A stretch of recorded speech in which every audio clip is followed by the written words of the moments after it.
karena judi online semua eureun hese eureun orang mulai fanatik terus nama udah pada boga kasus masing-masing kan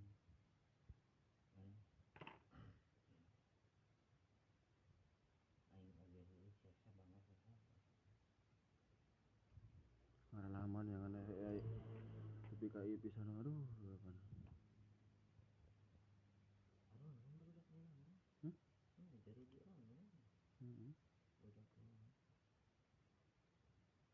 teu karasa ieu boga dicoba lagi kana online bebaturan kabeh mimiti booming itu ya keur di Jakarta di Sarawak anu kitu ge alhamdulillah teh sabita gitu sih. Bismillahirrahmanirrahim. Itu video kemana itu? Dia kontak dia off nah on.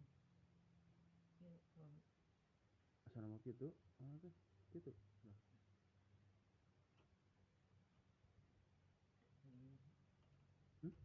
Yang open.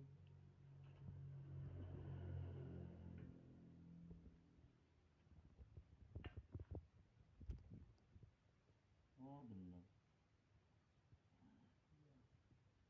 Ya. Penutup euy mah.